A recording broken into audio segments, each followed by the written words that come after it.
안녕하십니까, 정인태입니다. 변호사들 집중방송 로톡 뉴스도 거짓 재림예수 슈카이브 구속 임박했나, 이런 생각을 해보게 됩니다. 오늘 보니까 이 YTN에서 변호사들이 나와서 이 집중적으로 슈카이브 이 문제를 거론을 한 거죠. 그래서 이 YTN 라디오 이 지금 사건 파일, 이 사건 파일에서 이 변호사들이 나와서 이 문제에 대해서 법률적으로 아주 날카롭게 분석을 했습니다. 그래서 이 자칭 재림예수의 이 사기 수법이다 해가지고 이 문제를 아주 날카롭게 분석을 한 거죠. 제가 이 정인태 신지식인 TV에 올려놨습니다. 이렇게 올려놨기 때문에 여러분들이 듣기로도 들을 수 있고 기사로도 읽을 수가 있습니다. 보면은 아주 법률적으로 잘 설명을 해놨습니다. 그래서 피해자들이 그동안 고소한 부분들, 이런 부분들과 일치하게끔 그렇게 변호사들이 설명을 했고요. 그리고 뿐만 아니라 이 로톡 뉴스가 있죠. 로톡. 이 로톡 뉴스에서도 물질력 버려라 설교하더니 90평 펜트하우스에서 외제차 세대 이런 뉴스를 내보냈는데 이 로톡에서도 이 법률적으로 또 이렇게 잘 설명을 했습니다. 그러니까 아주 웃긴 거죠. 우린 물질 필요 없다. 그래서 자녀는 이제 국제학교, 뭐 종신보험을 들었다. 뭐 이런 걸 가지고 이 기만과 자금 흐름, 자금 흐름을 통해서 사적 유용을 이제 입증을 해내야 된다. 이러한 부분들이 주장이 된 거죠. 결국에는 이자가 요즘에 보면은 상당히 뭐 재림예수가 자칭이 아니라 이 타칭이다 뭐 이런 얘기가 나오는 것은 뭔가 이 변호사와 이제 함께 대비하고 있는 게 아닐까 이런 생각을 하게 되는 거죠. 그리고 이자가 아주 긴박하게 위기를 막 몰아가거든요. 이제 뭐 다 끝난다 막 이런 식으로 마지막 뭐 이런 거 이렇게 되면은 상당히 심리적으로 이제 불안함을 호소하고 있는 게 아닐까.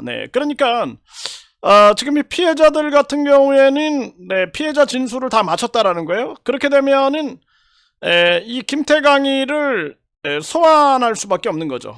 소환을 하게 되는 거죠.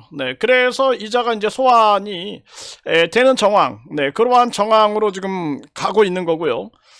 그러다 보니까 이자가 상당히 심리적 압박감을 지금 느끼고 있는 것이 아닐까 이렇게 보여지고 있는 거죠. 보통 문제가 아닙니다. 이게 심각한 문제예요. 그래서 이자에 대해서 강력한 수사가 이제 전개될 그런 정황이 되고 있는 것이 아닐까 이렇게 보여주고 있는 것이죠. 그래서 빨리 이제 경찰도 액션을 빠르게 취해죠. 그리고 이제 검찰도 검찰 단계에서 강력한 조사를 통해서 이자가 빨리 신속하게 기소가 돼야 된다. 재판이 이루어지게 되면은 그 재판에서 모든 것이 또 다 더 강력하게 밝혀지겠죠. 가장 중요한 것은 피해자들에 대한 2차 가해, 3차 가해 이게 굉장히 힘든 거예요. 허경영 피해자도 보니까 그 오원복 선생님 같은 경우에도 지금 벌써 뭐 수사 단계일 때도 2년째 수사 중이다. 그리고 또 이제 재판이 전개가 되는데 지금 재판도 횟수로 2년째 재판 중이에요. 2년째 재판.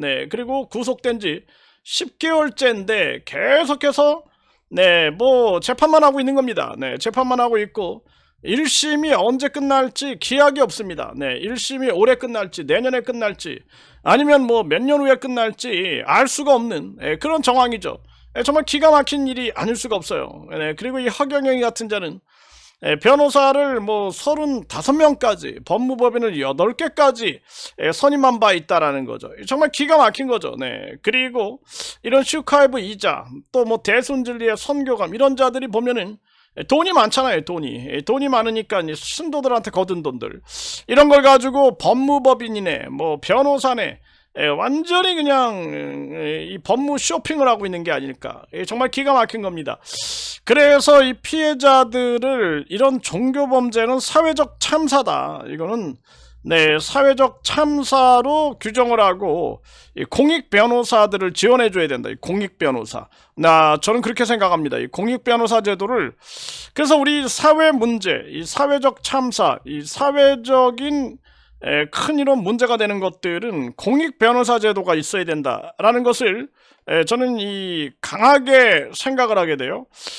그리고 시군구라든지 광역시도에서 일어난 사건들, 그러니까 뭐 예를 들어서 저 뭐 이태원 참사라든지 오송 참사 이런 거 같은 경우에는 공공변호사, 공공변호사들이 나서서 피해자들을 지원해야지. 나몰라라 그냥 뭐 떨어져 죽든지 말든지 신경 안 쓰고 그러면은 누가 버텨나갈 수 있겠습니까? 그러니까 결국에는 이 오원복 선생 같은 경우는 이제 더 이상 고소를 못하겠다. 공황장애, 간암, 시각장애, 거기에다가 이 교통사고까지 있어가지고 상당히 어려움, 또 경제적 고통까지 느끼고 있는 거죠. 정말 보통 문제가 아닙니다. 이런 공익변호사 그리고 신속한 지원 체계가 있지 않으면 안 된다. 우리가 이 화재 막 일어나고 그러면은 신속하게 지원하잖아요. 네, 그래서 이 재난 지역으로 이렇게 공포를 해가지고 이것처럼 이 사이비 종교 문제도 이거 사회적 참사다라는 것을